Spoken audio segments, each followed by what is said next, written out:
Hallo kykers en welkom by die 197ste episode van Erongo Talk. Dit is altyd lekker om in julle geselskap te wees. Vandag kuier ons by die munisipaliteit in Walvis Bay en vier ook Wêreldwaterdag. Ons bring vir julle die nuus, Grampie se fishing report, die weer en ook die getye. En dan gesels ons ook met Dr Rainer Trede van die Development Consultants for Southern Africa oor die 5 jaar plaaslike ekonomiese ontwikkelingsplan vir Walvis Bay. Bly ingeskakel, ons is nou terug.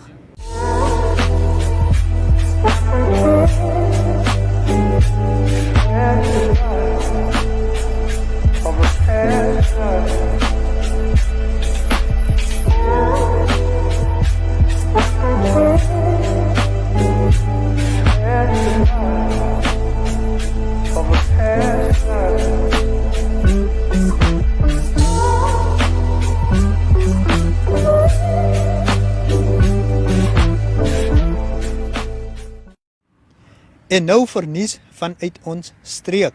Lede van die Namibian Shack Dwellers Federation netwerk het onlangs 'n opruimingsoperasie van stapel gestuur op die terrein waar hulle beoog om 68 huise te bou in Narrewil. Die groep het ook 'n vloeroppervlak aangelê met die doel om 'n masjien daarop te monteer wat bakstene vervaardig. Die masjien is deur die Turkse ambassade geskenk en is deur wyle gouverneur Cleophas Mutshawika aan die groep oorhandig. Nou die voorsitter van die groep, Marie, het verduidelik dat meganiese probleme wat ondervind is, die vordering vertraag het met die diens van die grond vir die projek wat teen November verlede jaar voltooi sou gewees het. So die stootskraper en die padskraper het gebreek en dit was glo buite hulle beheer. Na meer as 13 jaar is die grond opgevul en die gebied is ook nou gelyk gemaak.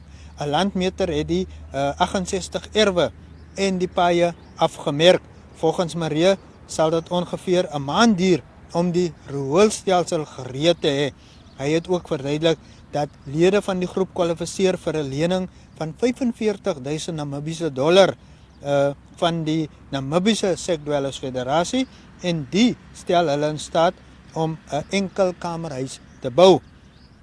In ons tweede storie, die rookwolk wat rondom die wettiging van DECOSA dwarrel wil maar net nie verdamp nie.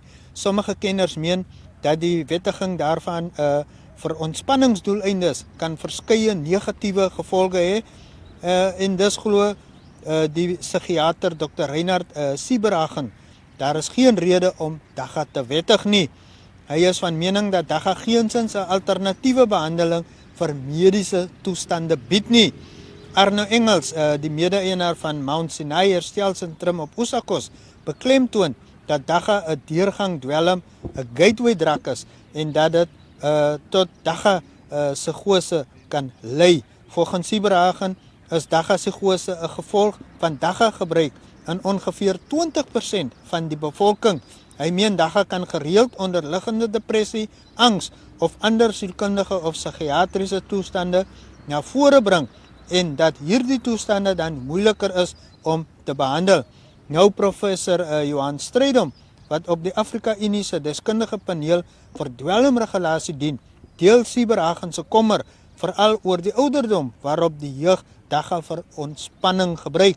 Hy sê mense wat op 'n jong ouderdom DECOSA vir ontspanningsredes begin gebruik, se prefrontale cortex ontwikkel nie volledig nie.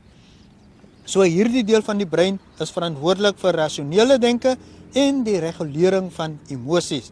Nou die is maar net 2 voorsmaakies van vele ander insiggewende stories wat julle kan na gaan kyk op ons webwerf www.erongo.com.na.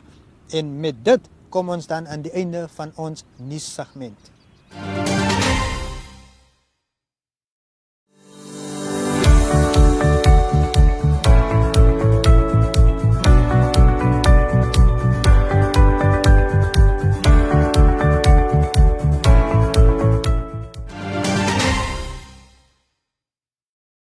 Joining us today is Professor Rainer Trede from the Development Consultants for Southern Africa. How are you today, Professor? Pardon? How are you today? Today I'm excellent because I had just the last focus group discussion and it was very successful. Cool. Now, I know, Professor, that you are busy with a local and economic development plan for Walvis Bay. Can you just please tell us what is this plan and what does it entail? So the plan shall make recommendations how Walvis Bay can be economically developed over the next 5 years.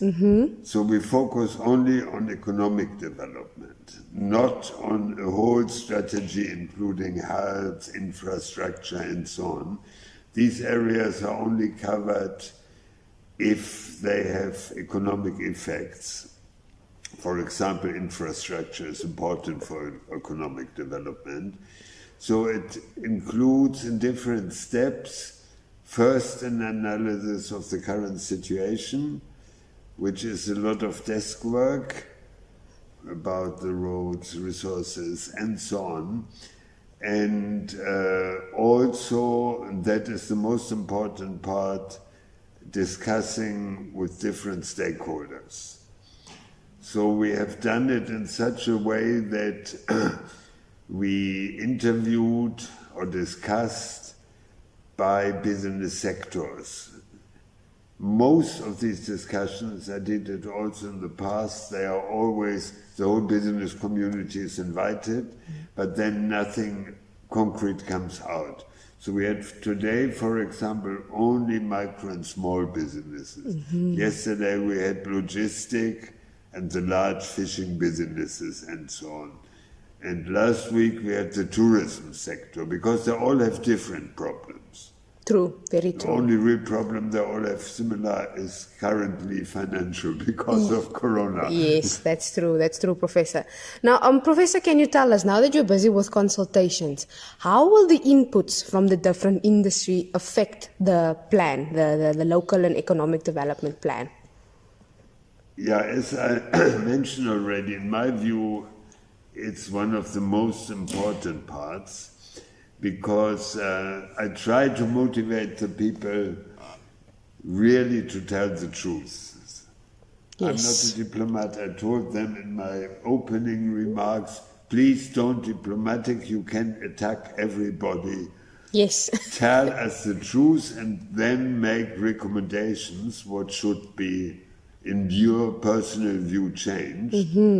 And out of these interviews, I got a lot of new ideas, Nice. which I did not have. Take, for example, the small business. They all complained there's no cooperation with the municipality. And I told them, yes, but we have here, I think, about 500 small and micro businesses. How do you want to talk to the municipality? If one comes who has a capana, Yes. she has problems to get the meat. The next one is a small construction company. They have problems to get tenders.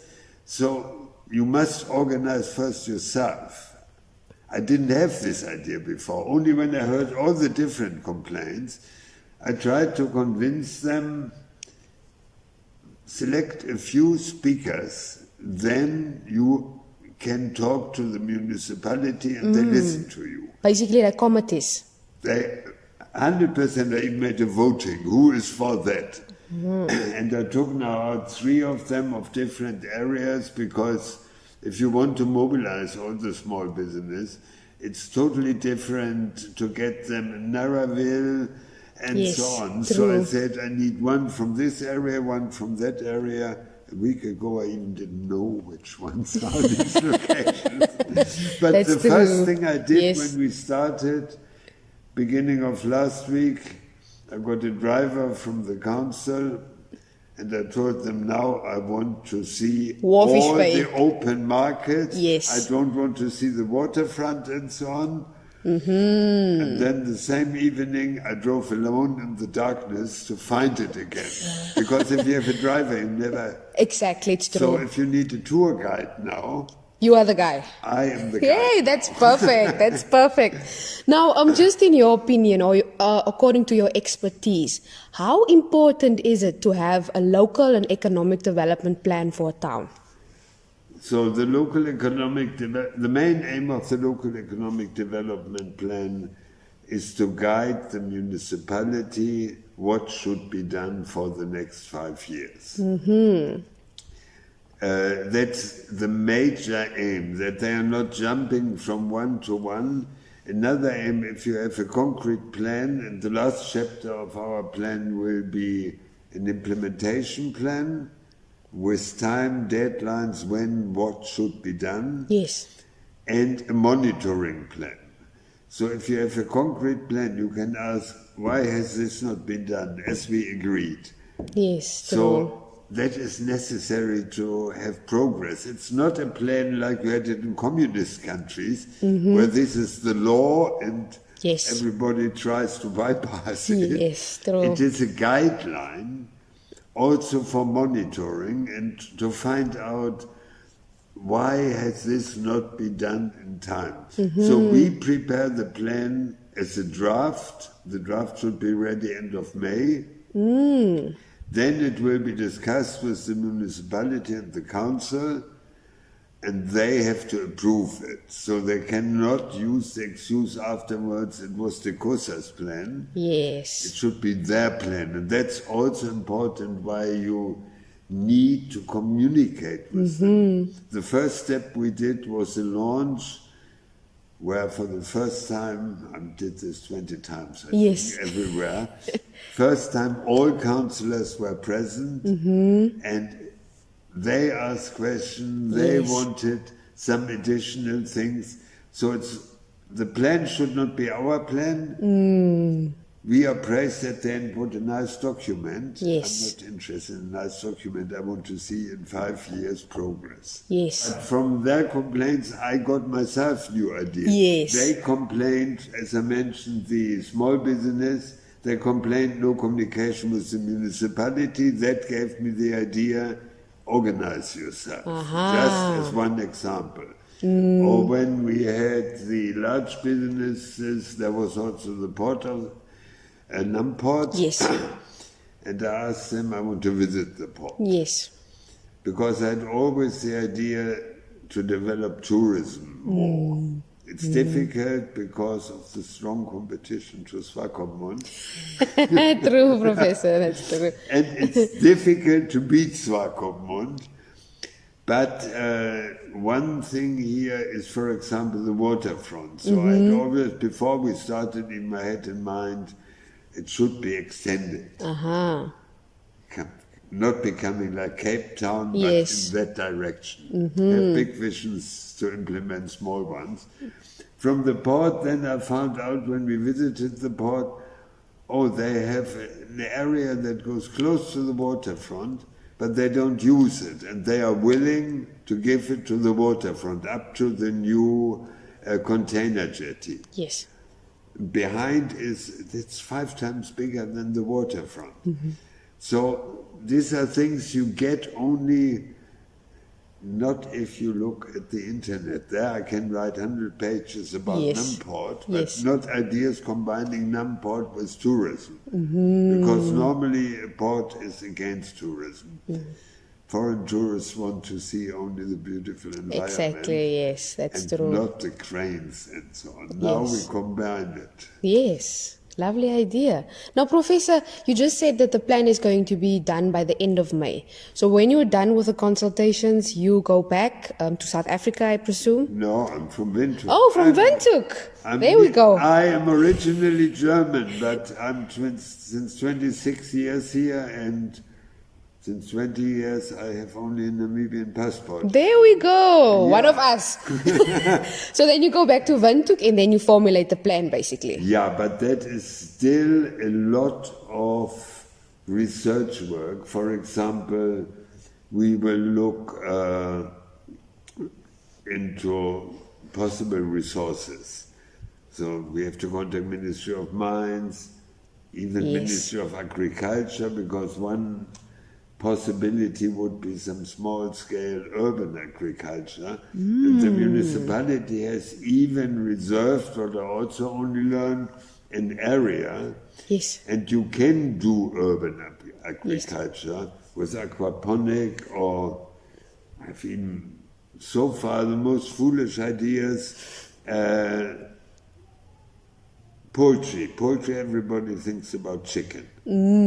Chicken, we have big factories, it's difficult to compete. Yes. But Namibia is importing for around 4 million dollars ducks. Sure. Do you know what for? More or less only for the Chinese. It's their most favorite food. So these $4 million, I want to go to Walvis Bay. Yes. It's not like an investment like the car assembly, but employment creation. Yes. And that is the most important finally. So that still requires a lot of research. Now I have the idea, some may be foolish, some are not. Another example with poultry, which you will not believe. Guinea fowls. We have, I don't know how many, 10 million, 100 million guinea fowls all over the country. Yes. Have you ever seen in a restaurant guinea fowl? No. They are a tourist attraction in Swakopmund. Yeah. They walk around there, yes. In Germany and France, guinea fowl is a specialty. For guinea fowl in a restaurant, you pay double as much as for chicken. Wow. The only problem with our guinea fowl is they run around Yes. and you don't know the age. So European guinea fowls are slaughtered after 49 days, and then the meat is nice and soft and better than chicken. But if they're 2 years old, you can use it for your shoes or something. So these are new ideas, because you asked what to do afterwards. We still have to do basic research, and then we have to develop concrete business proposals. So the municipality doesn't want only develop manufacturing, tourism. They said real concrete proposals. What can be done? Breeding of guinea fowl, or things like this. Yes. And normally we assume we will have at least 50 business proposals. Wow, that's a lot. That's a lot. That's a lot. Then we have to evaluate them. Yes. And finally, we will prepare a ranking. We say the most promising is whatever, 1, 2, 3, 4, 5. And then the municipality can promote these ideas. The ranking will include the demand, financial requirements, and so on. So that takes a lot of time. Yes. That's the business sector. And the same, we have to develop the proposals, what the municipality must do to provide an enabling environment. That will be again a long list. Yes. And again, ranking. First this. I can tell you already now what is number one. Number one is decide whether local economic development is a priority or not. Yes. Because everybody talks about local economic development, but municipalities are not interested, because money they make only from sales of Avon. Local economic development doesn't bring direct income to the municipality. It helps the people, and more will pay for water and rates and taxes. Yes. But it doesn't bring money like sales of Avon. Okay. That's also why the local economic development departments in all municipalities, they are very small, they are ignored. Yes. So the municipality must decide, what do we want? Because with the sales of Avon, it's like with the oil of the Arabs, sooner or later there will be no more land. Yes, true. Cool. Thank you, Professor. Thank you for speaking to us today. I am so much wiser now when it comes to local economic development planning.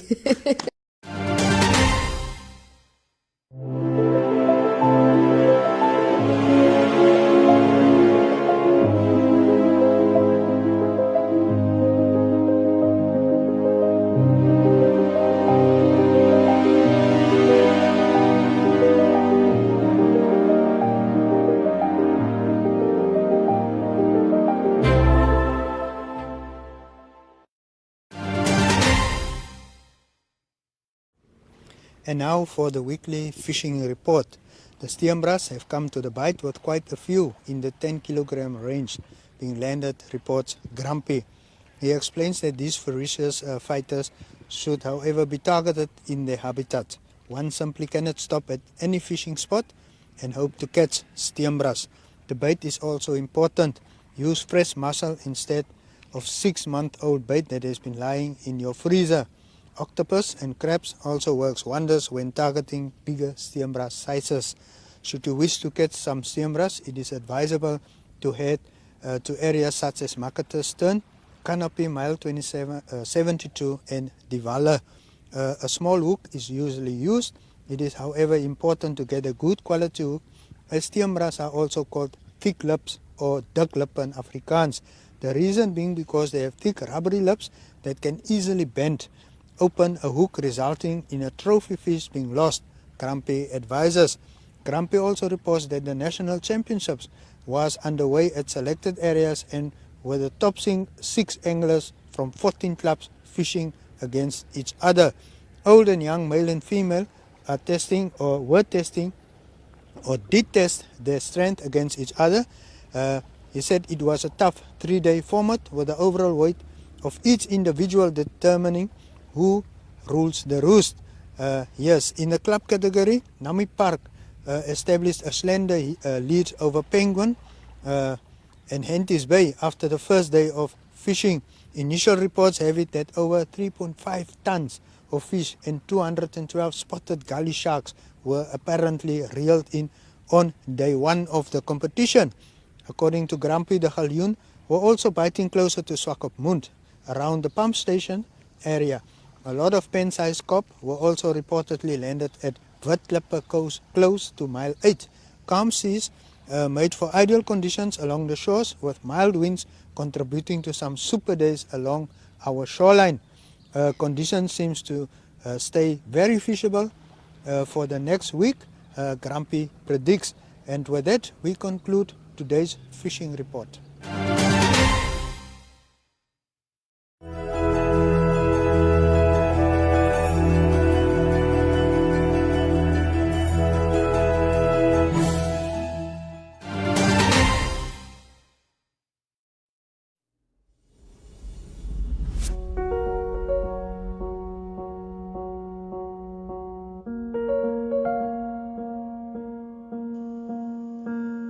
For many locals, these 15 blocks of concrete have a magnificent story. Nestled along the Swakopmund coastline, these huge structures lie right at the mouth of the Swakop River. Surprisingly, many moons ago, more specifically 1928, these blocks were the supporting structure of a railway line. However, it lived a short life when floods in the early 1930s were the cause of its quick destruction.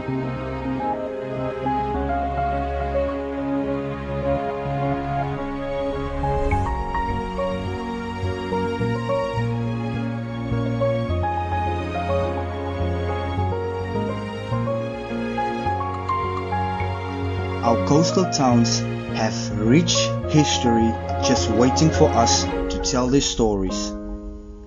Erongo Talk, our community, your stories.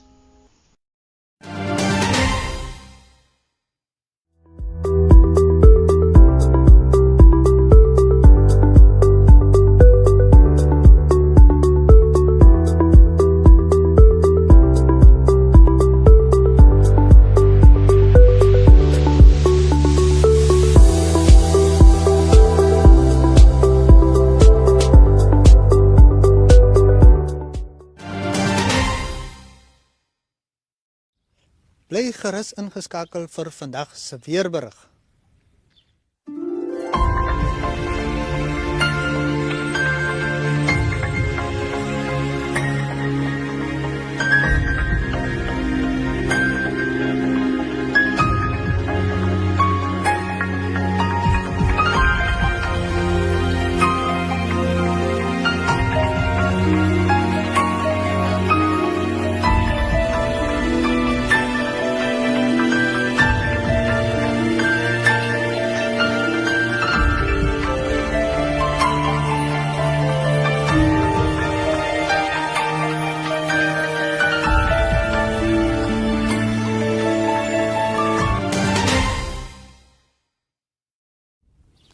dit bring ons dan aan die einde van vandag se uitsending. Bly gerus aan en kuier op ons Facebook platform vir meer bedrywighede. Stuur vir ons nuustips, fotos en video's na 0817000040. Ek herhaal daardie nommer 0817000040. Dit is dan ons WhatsApp nommer. Julle is ook welkom om by ons aanlyn familie van amper 80,000 volgelinge aan te sluit. Gaan like en dan klik jy op die skakels vir meer nuus oor die streek en inligting oor besighede en produkte op ons webwerf by www.erongo.com.na. En indien jy wil adverteer, is jy by die regte plek. Stuur vir ons 'n boodskap ook na 0817000040. Onthou, COVID is met ons. Sanitize, hou maar die sosiale afstand en dra jou masker. Cheerio.